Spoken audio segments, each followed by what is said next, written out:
getting into the top prop bets in college basketball, NHL, NBA, and a little bit of PGA today. If you guys enjoy this coverage, make sure to give a like and subscribe to the channel. All right, so looking at the board for today, we did just get some NHL props. I'm actually curious as to see the lines that we're getting, but really as it sits right now, it's a very tight board, which is kind of strange for weekend slates. Typically speaking, the weekend slates, we are getting a lot of favorable lines. So I kind of expect that to change throughout the day, although, there's not that many NBA games going on. There's not that many college basketball games going on. So maybe we expect the lines to be a little bit tighter than they typically are on the weekend slates.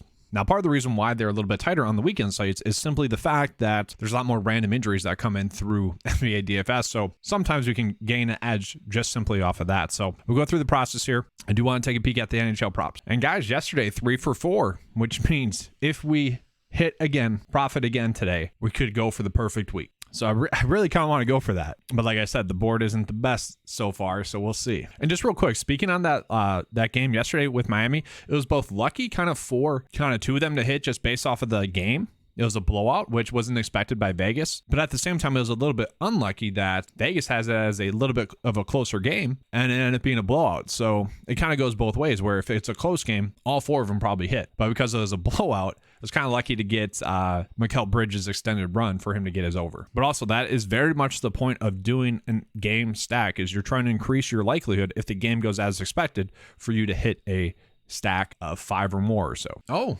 okay. So gonna start by NHL here. I'm already seeing a couple of good ones that are popping up. All right, this might be where we attack today. All right. So we got one that's minus 143 to get over 2.5 shots on goal. Obviously, we like that. And then we got two other ones that are favorable in terms of attacking it.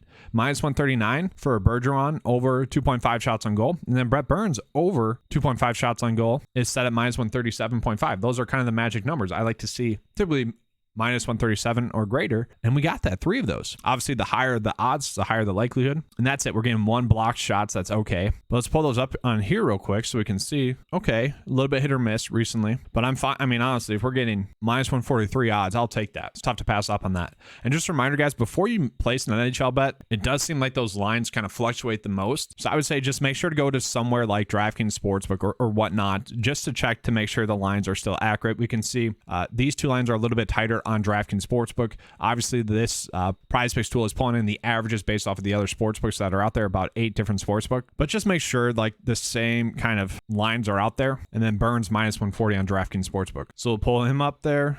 A little bit of a game stack, I guess, there. And then Sebastian as well.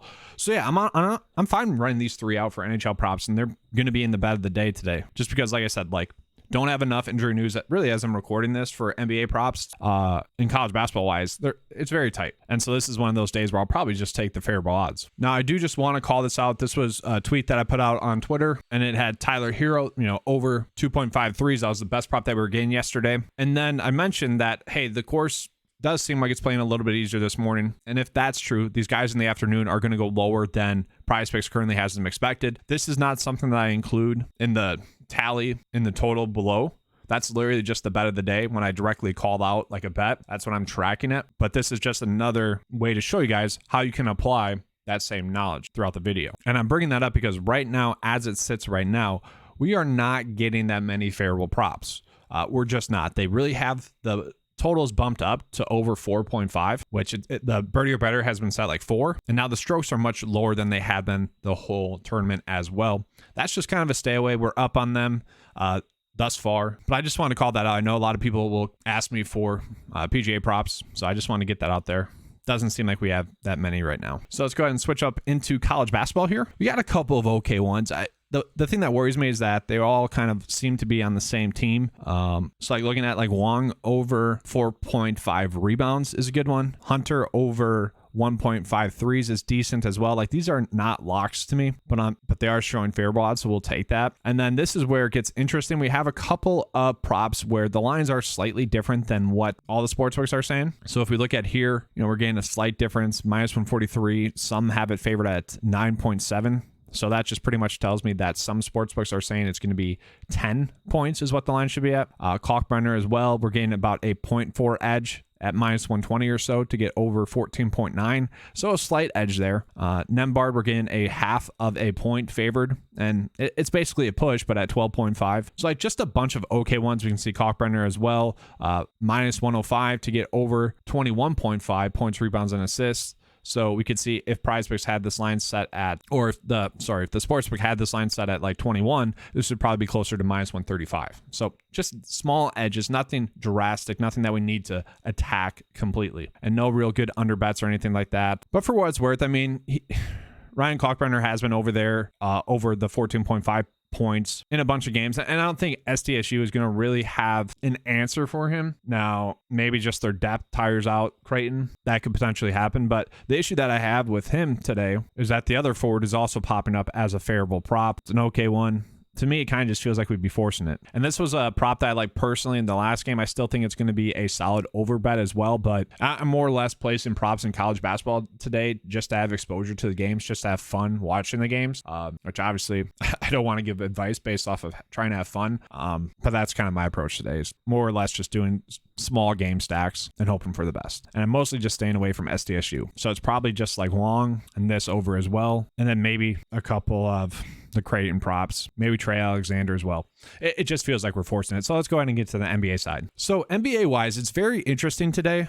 And as it sits right now, we are still waiting on some injury news. Terry Rozier is currently doubtful. Listed as questionable, but he's not expected to play. And then we also are waiting on news on Kelly Oubre as well. He is probably going to sit. I would assume he's going to sit. Only played 12 minutes in the last game. And so like, I do think there's a slight edge potentially with Dennis Smith Jr. here. Maybe in the three balls. We look at his production with Ball and Rozier off the court. He does average about 2.5 3-point attempts, and he makes about 0.8. But if we were to also include Kelly Oubre off the court, his per 36 three-ball attempts is 3.1, and then on average, he makes one three-ball attempt. Now, I do want to call out that this line is basically a push, okay, minus 120 to get over one. And we can see in the last game with Kelly Oubre off the court, he did end up shooting 4 three balls, and he shot multiple three-ball attempts in the last 4 games as well. So that is good. We can see the minutes will probably be up, but this really just depends on if the game stays close or for how long the game stays close. I do think he's going to get around 3 shot attempts up, but this is one in which, you know, if we are trying to use it, might as well just bet the over on something like DraftKings Sportsbook or another sportsbook where we're getting those favorable odds in a one-off situation. Because if we pull up this game, and that's kind of the issue with today's NBA slates, that we have this game, 10.5 point favorites for Dallas Mavericks. We see another game that has the potential to be a blowout, another one, and then another one. And then this one potentially as well, 6.5. I start to worry about blowouts at 7.5 points. So we have 1, 2, 3, 4, 5 games. A majority of the games are projected to be blowouts. That gets me worried. Now, let's say those 3 players, obviously Ball is going to be out and Rozier most likely going to be out, but let's say Kelly Oubre is out as well.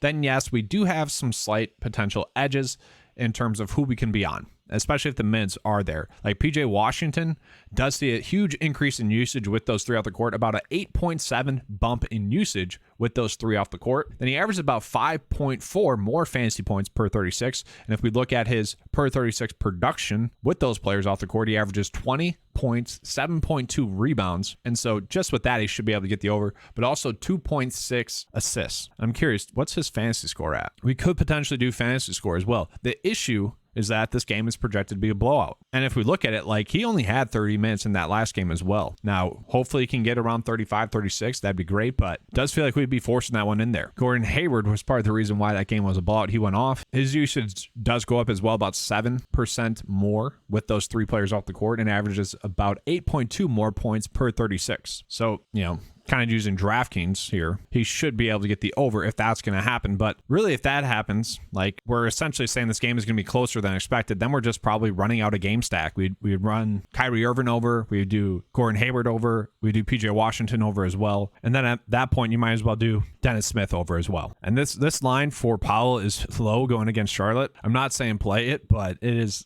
interesting in terms of a game stack. But like, I just want to call that out because it is like the best ones that I think we're getting, I don't really like. And so that's kind of the problem with NBA today. And so let's try to find some other NBA props that are out there that we could potentially chase. I do like Kevin Porter Jr. just in general today, and I kind of just want to pull up that game as well. So we can see that game has the potential, to be a blowout. 14 points. That is a huge spread. We do not like chasing that. And for what it's worth, like this seems really too low for Kevin Porter Jr. He has been playing some extremely good basketball. Now, he has had some favorable matchups, and that's why we're getting this line pretty low, because guards against Cleveland tend to struggle a little bit more. And part of the problem with this is obviously that the potential to be a blowout, but it does seem like it's either Kevin Porter Jr. going off or Jalen Green. Like it's very much hit or miss there, and they're propped at the same line, so it does seem correct in terms of who is properly propped. Now, if the minutes are there, like this last game was a blowout, 29 minutes, Kevin Porter Jr. was able to get there, but chances are this game is not going to stay close. So once again, like the favorable bets that we're getting, we would be getting if the games were close. Well, we're getting those lines because the games are projected to be blowouts, and so you're really just betting on the game. And like in that sense, like might as well just bet the team to cover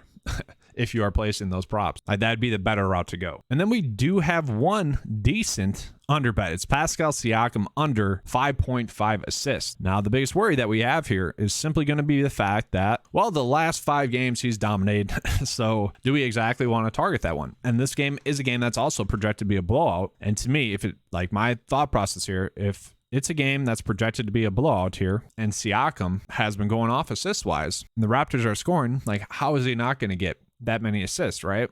Now, if it is a blowout, he might not get that extra run, but part of the reason why it'd be a blowout is because the Raptors are going off. So that's just an interesting one there as well. Then we continue on. Let's see if we have any good, like, prop edges that we are getting. Sure, we have some fantasy prop ones that are okay. I want to see these other ones, like Gordon Hayward, probably not using that one. Donovan Mitchell, probably not using that one. Here's the best one that we're getting in terms of the prop line difference. Minus 114.5 for Jabari Smith to get over 21 points and rebounds. PrizePicks has this line set at 20.5. It's really the best one that we're getting. The rest are all favoring overs in terms of the odds. Then underwise, nothing really great there as well. So it is a difficult slate. Now, I did say I was probably just going to do odds today because the bets that I like today, it just makes more sense to bet them on a sports book. So I'm just going to go purely with the favorable odds that we are getting. So, and I don't like this one at all. This is a line that could probably shift throughout the day. Please check this one throughout the day.